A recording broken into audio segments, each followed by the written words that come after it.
నమస్తే మేడం. నమస్కారం అండి. మేడం, మాస్టర్ హెల్త్ చెకప్ చేయించుకొని వాళ్ళకి లివర్ డ్యామేజ్ ఉందని కానీ, ఫ్యాటీ లివర్ ఉందని కానీ తెలిసే అవకాశం ఉందంటారా? చేయించుకోని వాళ్ళకి చాలా తక్కువ అవకాశం అండి. అది చేయించుకొని వాళ్ళకి తెలిసే అవకాశం తక్కువ. ఓకే. ఎందుకు చెప్తున్నానంటే ఫ్యాటీ లివర్ కానివ్వండి, దాని నెక్స్ట్ స్టేజెస్‌లో కూడా కానివ్వండి, సింప్టమ్స్ అనేవి చాలా తక్కువ. సో, మీకు ఒక సింప్టమ్ వచ్చి దానివల్ల చేయించుకున్నారు అని అనుకోవటం తక్కువ. కానీ ఒక 10-20% వాళ్ళలో రైట్ హైపోకాండ్రిక్ రీజన్‌లో డిస్కంఫర్ట్ ఉండే ఛాన్స్ ఉంది. పెయిన్ అని నేను చెప్పను, డిస్కంఫర్ట్ ఉండే ఛాన్స్ ఉంది. ఇది ఎందువలన రావచ్చు అంటే, జనరలీ ఫ్యాటీ లివర్ ఉందనుకోండి వాళ్ళకి, ఇప్పుడు ఇది లివర్ అనుకోండి, లివర్ అనేది కొంచెం ఫ్యాట్ వల్ల కొంచెం పెరిగిందంటే దాని చుట్టూ ఒక క్యాప్స్యూల్ అని ఉంటుంది. క్యాప్స్యూల్ అనేది కొంచెం స్ట్రెచ్ అయ్యి వాళ్ళకి ఇక్కడ డిస్కంఫర్ట్ ఉండే ఛాన్స్ ఉంటుంది. సో స్లైట్ డిస్కంఫర్ట్ అంటే దానివల్ల వాళ్ళ డైలీ యాక్టివిటీస్ ఆగిపోవు, దానివల్ల వాళ్ళకి అటెన్షన్ కూడా అటు వెళ్ళదు. కానీ ఏదో ఓకే నాకు డిస్కంఫర్ట్ ఉంది అని మాత్రం అనిపించే ఛాన్స్ 10-20% వాళ్ళలో ఉండొచ్చు. కానీ చాలా మటుకు వాళ్ళకి ఉండకపోవచ్చు. లక్షణాల విషయానికి వస్తే చాలా వరకు లివర్ డ్యామేజ్ అయిందనే వాళ్ళకి కానీ, ఫ్యాటీ లివర్ ఉంది అనే వాళ్ళకి కానీ జనరల్గా మీరు అన్నట్టుగా టెస్ట్లు చేయించుకున్న తర్వాతే బయటపడుతుంది, కానీ ముందైతే తెలియదు మేడం. నిజంగా లక్షణాలు అనేవి అంత తొందరగా బయటపడవా పూర్తిగా డ్యామేజ్ అయ్యే వరకు? కరెక్ట్ అండి. ఇది చాలా ఇంపార్టెంట్, మనం అడ్రస్ చేయాల్సిన ఇన్ఫర్మేషన్ ఇది. ఏంటంటే ఇప్పుడు నేను మీకు చెప్పినట్టు ఫ్యాటీ లివర్లో చాలా తక్కువ మందికి డిస్కంఫర్ట్ రైట్ హైపోకాండ్రిక్ రీజన్ లో ఉండే అంటే ఇక్కడ ఉండే ఛాన్స్ ఉంది. కానీ ఫస్ట్ మనం ఫ్యాటీ లివర్ అంటే ఫ్యాటీ లివర్లో ఫ్యాట్ చేరుకున్నందుకు, అది చాలా రీజన్స్ వల్ల ఫ్యాట్ అందులో గ్రేడ్స్ ఉంటాయి. Grade 1 fatty liver, grade 2 fatty liver, grade 3 fatty liver, grade 4 fatty liver. ఇక్కడ వరకు కూడా అడ్రస్ అవ్వకపోతే ఇది నెక్స్ట్ స్టేజ్కి వెళ్తుంది. లివర్ ఏంటి అంటే ఫైబ్రోసిస్, అంటే లివర్ స్కారింగ్. ఇప్పుడు మనకి దెబ్బ తగిలితే చెక్కు కట్టుకున్నట్టు, అది కూడా అడ్రస్ చేయకపోతే దాని నెక్స్ట్ స్టేజ్కి వెళ్తుంది. సిరోసిస్ అంటే లివర్ అనేది పర్మనెంట్గా డ్యామేజ్ అయిపోయి లివర్ చిన్నగా అవ్వటం. సో ఈ సిరోసిస్ స్టేజ్లో కూడా 70-80% మందికి ఇది సిమ్టమ్స్ అనేది ఉండదు. సో మనం ఫ్యాటీ లివర్ గురించి మర్చిపోవచ్చు. సిరోసిస్లోనే 70-80% మందికి సిమ్టమ్స్ అనేది ఉండదు. సో ఏమన్నా ఉన్నాయి అంటే బలహీనత, నీరసంగా ఉండటం అనేది ఉంటాయి వాళ్ళకి. సో ఇది దానివల్ల వాళ్ళు ఎగ్జామిన్ చేసుకునే అవకాశం ఉంది. అంటే ఫుల్ బ్లోన్ సిరోసిస్ అంటే కంప్లీట్గా లివర్ ఫెయిల్యూర్ ఉంటే అది వేరే విషయం. దానివల్ల బ్లడ్ వామిటింగ్ రావచ్చు, బ్లాక్ కలర్ మోషన్ రావచ్చు, కోమాలో ఉండొచ్చు, కన్ఫ్యూషన్ ఉండొచ్చు, పొట్టలో నీరు, కాళ్ళలో నీరు, మజిల్ వేస్టింగ్ అనేది, ఇవన్నీ proper liver failure symptoms, jaundice రావటం. కానీ దాని ముందు స్టేజెస్లో మాత్రం ఎక్కువగా సిమ్టమ్స్ ఉండేది చాలా చాలా తక్కువ. ఓకే. సాధారణంగా ప్రతి ఒక్కరు కూడా అంటే వీడు ఎక్కువగా ఆల్కహాల్ తీసుకుంటున్నాడు, వీనికి త్వరలోనే లివర్ పాడైపోతుందిరా అని చెప్పి, నార్మల్ వాళ్ళలో అంటే అంత ఆలోచనే రాదు కదా మేడం పాడవుతుంది అని చెప్పి. నిజంగా ఆల్కహాల్ తీసుకునే వారికి మాత్రమే లివర్ డ్యామేజ్ అవుతుందా? లేదండి, యాక్చువల్లీ ఆల్కహాల్ తీసుకునే వాళ్ళకి లివర్ అనేది ఎఫెక్ట్ అవుతుంది అన్నది కరెక్ట్. కానీ నాన్ ఆల్కహాలిక్ లివర్ డిసీజెస్ కూడా ఉన్నాయి. అంటే ఆల్కహాల్ తీసుకొని వాళ్ళకి ఎవరికైతే లివర్ ప్రాబ్లం వచ్చే ఛాన్స్ ఉంది అంటే ఒబెసిటీ ఉన్న వాళ్ళకి. ఒబెసిటీ అంటే వాళ్ళ body mass index more than 30 ఉంది. అది మెన్ కానివ్వండి, ఉమెన్ కానివ్వండి. ఇండియాలో వేస్ట్ సర్కంఫరెన్స్ అనేది మనం ఒకటి చూస్తాము, అది ఎక్కువ ఉంటే. సెకండ్ థింగ్ ఏంటంటే అన్కంట్రోల్డ్ షుగర్స్ అనేది కంట్రోల్లో లేకపోతే, కొలెస్ట్రాల్ అనేది కంట్రోల్లో లేకపోతే, థైరాయిడ్ అనేది కంట్రోల్లో లేకపోతే, ఉమెన్లో మనం పిసిఓడి అని చూస్తూ ఉంటాము. సో అది అబ్స్ట్రక్టివ్ స్లీప్ యాప్నియా అంటే జనరలీ లంగ్స్కి అనేది బేసిక్లీ ఆక్సిజన్ సప్లై అనేది సరిగ్గా ఉండకపోవటం. వీళ్ళకి డే టైమ్, వీళ్ళు జనరలీ ఒబేస్గా ఉంటారు. డే టైం అనేది వాళ్ళకి ఎక్కువ వాళ్ళు ఎప్పుడు నిద్రపోతారో వాళ్ళకే తెలియదు. దీన్ని అబ్స్ట్రక్టివ్ స్లీప్. సో ఇలాంటివి, ఇవే కాకుండా చాలా కండిషన్స్ ఉన్నాయి లివర్ ఎఫెక్ట్ కావడానికి. వీటిని లైఫ్ స్టైల్ ప్రాబ్లమ్స్ అంటాం మేము. సో ఈ కంట్రోల్లో ఉంటే వీళ్ళకి లివర్ ప్రాబ్లం అనేది రావటం తక్కువ. సో ఆల్కహాల్ కాకుండా నాన్ ఆల్కహాలిక్ ప్రాబ్లమ్స్ కూడా ఉన్నాయి. ఇవి లైఫ్ స్టైల్ ప్రాబ్లమ్స్. ఇది కాకుండా వైరసెస్ కూడా ఉంటాయి. హెపటైటిస్ ఏ కానివ్వండి, హెపటైటిస్ బి కానివ్వండి, హెపటైటిస్ సి, హెపటైటిస్ ఈ వల్ల కూడా రావచ్చు. అండ్ చాలా మెటబాలిక్ డిజార్డర్స్ అని, ఏదైతే మనకి లివర్ ఏవైతే ఫంక్షన్స్ చేస్తుందో అవి చేయలేనివి చాలా ఉంటాయి అన్నమాట. సో ఆల్కహాలిక్ లివర్ డిసీజ్ ఉంది, నాన్ ఆల్కహాలిక్ లివర్ డిసీజెస్ కూడా ఉన్నాయి. ఆల్కహాల్ తీసుకునే వారి విషయానికి వస్తే మేడం తెలుసు పాడైపోతుంది, చాలా రకాల హెల్త్ ఇష్యూస్ వస్తాయని చెప్పి, అయినా కూడా దాని నుంచి బయటికి రాలేరు. అలాంటి వాళ్ళు లివర్ పాడవకుండా ఉండాలంటే ఎంత మోతాదులో తీసుకోవచ్చు అంటారు? ఓకే. యాక్చువల్లీ యాజ్ అ డాక్టర్‌గా నేను తీసుకోవచ్చు అని చెప్పలేను. కానీ ఏ గైడ్‌లైన్స్ ఉన్నాయో నేను చెప్పగలను. ఓకే. ఇది బేసిక్‌గా యూరోపియన్ స్టడీస్, అంటే వెస్టర్న్ స్టడీస్ ఇవి. ఇండియన్ స్టడీస్ అంత డేటా లేదు. ఓకే. సో యూరోపియన్ స్టడీస్ బేస్డ్గా నేను చెప్తాను ఏంటంటే, బేసిక్లీ 1 స్టాండర్డ్ డ్రింక్ అంటే ఏంటంటే 10 grams of pure alcohol. So 7 grams of alcohol per day. 3 drinks men, less than 2 drinks women తీసుకుంటే ఓకే అని అంటారు. కానీ ఇది వెస్టర్న్ పాపులేషన్, వాళ్ళ వెయిట్, వాళ్ళ హైట్, వాళ్ళ డైజెషన్, వాళ్ళ మెటబాలిజం. కానీ మనకి కూడా వస్తే ఐ థింక్ ఎంత తీసుకుంటున్నారు అనేది చాలా ఇంపార్టెంట్. సో 1 స్టాండర్డ్ డ్రింక్ అంటే 10 grams of pure alcohol. So అది 15 to 30 ml మధ్యలో ఉండొచ్చు ఆల్కహాల్ కాన్సన్ట్రేషన్. సో దానికి మించి ఒక డ్రింక్ మించి తీసుకోకుండా ఉంటే చాలా బెటర్ అని నా ఫీలింగ్. ఆల్కహాల్ తీసుకునే మహిళల్లో జనరల్ గా ఎటువంటి సైడ్ ఎఫెక్ట్స్ వచ్చే అవకాశం ఉంటుంది? అంటే మహిళలకి, మెన్కి ఆల్కహాలిక్ లివర్ డిసీజ్ అనేది సేమ్ గానే ఉంటుంది. కానీ క్వాంటిటీ మెన్ కొంచెం ఎక్కువ తీసుకుంటే వస్తుంది, ఉమెన్ అనేది అదే ఆల్కహాల్ కొంచెం తక్కువ తీసుకున్నా వచ్చే ఛాన్స్ ఉంటుంది. సో వాళ్ళకి ఏమొస్తుందంటే జాండిస్ రావచ్చు, మజిల్ వేస్టింగ్ అంటే ఇక్కడంతా లూజ్ అయిపోవటము, పొట్టలో నీరు కానివ్వండి, లెగ్స్ లో వాపులు కానివ్వండి, అపెటైట్ అనేది తగ్గిపోవటం కానివ్వండి, వెయిట్ లాస్ కానివ్వండి. ఇది most common alcoholic liver disease వల్ల వచ్చే ప్రాబ్లం. అదే ఈ ఆల్కహాలిక్ లివర్ డిసీజ్ మనం అడ్రస్ చేయలేదు అంటే, జాండిస్ చాలా ఎక్కువ ఉంది, వాళ్ళ లివర్ అనేది ఫెయిల్ అయిపోతుంది అంటే వాళ్ళకి లివర్ ఫెయిల్యూర్ సిమ్టమ్స్ కూడా వచ్చేస్తాయి. పొట్టలో నీరు, బ్లడ్ వామిటింగ్, కోమా స్టేజ్ ఇవి కూడా వచ్చే ఛాన్స్ ఉంటుంది. ఓకే మేడం, ఒబెసిటీ ఉన్న వాళ్ళకి ఫ్యాటీ లివర్ వచ్చే అవకాశం ఎంత వరకు ఉంటుంది మేడం? అంటే ఒబెసిటీ అనేది మీరు ఖచ్చితంగా అడ్రస్ చేసుకోవాల్సింది. ఫ్యాటీ లివరే కాదండి, ఒబెసిటీ వల్ల మనకి హార్ట్ ఎఫెక్ట్ అవ్వచ్చు, బ్రెయిన్ ఎఫెక్ట్ అవ్వచ్చు, కిడ్నీస్ ఎఫెక్ట్ అవ్వచ్చు, అన్ని ప్రతి ఒక్క ఆర్గన్ ఎఫెక్ట్ అవ్వచ్చు. సో ఒబెసిటీ వల్ల ఈ ఫ్యాటీ లివర్ అనేది ఒక hepatic component of metabolic syndrome అంటాం.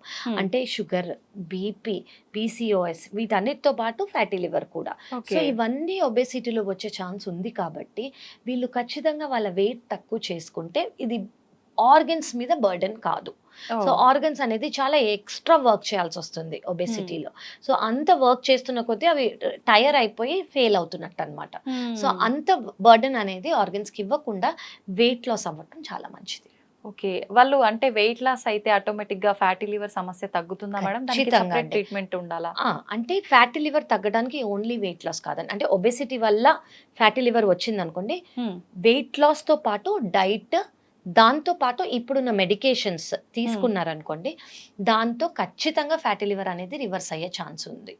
ఇంకా ఎస్పెషలీ నేను చేసే ప్రొసీజర్స్ ఏంటంటే, ఇప్పుడు వెయిట్ అనేది చాలా ఎక్కువ ఉందనుకోండి, చాలా మంది డైట్, ఎక్సర్సైజ్ చేస్తూ ఉంటారు, కానీ కొంచెం ఎక్కువ ఉన్నారనుకోండి వాళ్ళకి అండర్ నైఫ్ అంటే సర్జరీ చేసుకోవటం అనేది భయమో, చేసుకోవాలని లేదో, సైడ్ ఎఫెక్ట్స్ గురించి ఆలోచిస్తున్నారు అనుకోండి, ఎండోస్కోపీ ద్వారా నేను ఒక చిన్నది, అంటే ఇది డే కేర్ ప్రొసీజర్, పొద్దున వచ్చి సాయంత్రం వెళ్ళిపోవచ్చు.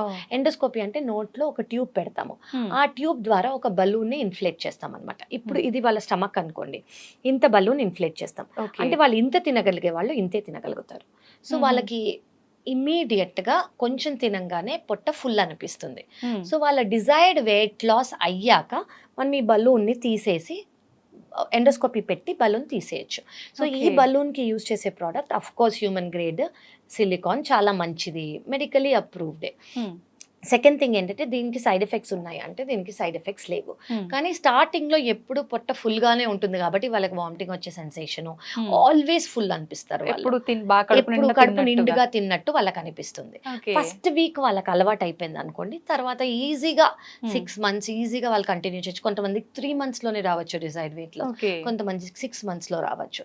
సో దీనివల్ల మోస్ట్ ఇంపార్టెంట్ థింగ్ ఏంటంటే, కొంచెమే తినగలుగుతారు కాబట్టి మేము దీంతో పాటు ఒక మీల్ రీప్లేస్మెంట్ కూడా ఇస్తాం. ఎందుకంటే వాళ్ళకి ఏవైతే అవసరమో న్యూట్రిషనల్ మినరల్స్ కానివ్వండి, వైటమిన్స్ కానివ్వండి, వాటిని కూడా ఇస్తామన్నమాట. సో మీల్ రీప్లేస్మెంట్ అనేది చాలా ఇంపార్టెంట్.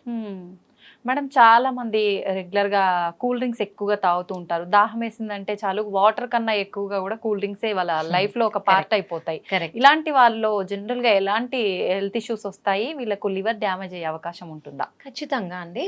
చాలా ఇంపార్టెంట్. అంటే ఈ మధ్య జస్ట్ కూల్ డ్రింక్స్ తాగటం ఒక ఫ్యాషన్ అయిపోయింది, ఒక ట్రెండ్ అయిపోయింది, ఒక కామన్ థింగ్. అది అడ్రస్ ఇదేముంది నేను తాగుతాను అన్నట్టు. ఏదైనా స్పైసీ ఫుడ్ తినగానే వెంటనే దాంతో కూల్ డ్రింక్ పాటు మళ్ళీ. కరెక్ట్. సో ఫస్ట్ తెలియాల్సింది ఏంటంటే కూల్ డ్రింక్స్ లో ఏముంటుంది. అందులో ఉండేది రిఫైన్డ్ షుగర్. రిఫైన్డ్ షుగర్ అంటే ఆల్మోస్ట్ ఒక 500 ml ఆఫ్ బాటిల్లో almost 35 to 38 grams of sugar ఉంటుంది. అంటే 10 spoons ఆఫ్ షుగర్. సో ఒక్క బాటిల్, ఒక 500 ml బాటిల్లో అంత షుగర్ ఉంది అంటే దానివల్ల గ్యాస్ట్రైటిస్ రావచ్చు, లివర్ ఎఫెక్ట్ అవ్వచ్చు, షుగర్ అన్కంట్రోల్డ్ అవ్వచ్చు, అలా చాలా అవుతాయి. So that is not advisable. అది అడ్వైజబుల్ కాదు. రిఫైన్డ్ షుగర్స్ ఉంటాయి, దానివల్ల లివర్ ఎఫెక్ట్ అవుతుంది, గ్యాస్ట్రైటిస్ వచ్చే ఛాన్స్ ఉంటుంది, ఇంకా చాలా కాజెస్ కూడా వస్తాయి.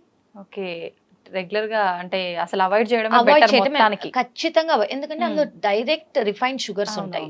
సో అంత 10 spoons to 12 spoons of sugar తీసుకోవటం is not ideal. Okay, general గా మనము డైలీ తీసుకునే లైఫ్ స్టైల్ ఫుడ్ హ్యాబిట్స్ వల్ల కొన్ని మనం తెలిసి అంటే తెలియక కూడా తినేస్తుంటాము, తింటే మనకు ఎఫెక్ట్ అవుతుంది అని. అలాంటి ఫుడ్స్ ఏవైనా తీసుకుంటే లివర్ ప్రాబ్లం వచ్చే అవకాశం ఉందా మేడం? అంటే first refined sugars, second packaged foods, processed foods ఏవైతే కవర్స్ లో ఉన్నాయో, ప్యాక్ చేసి ఉన్నాయో అవి, రెడ్ మీట్ వీటిలో, అండ్ రీయూజ్డ్ ఆయిల్ లో కుక్ చేసిన ఏ ఫుడ్ అయినా.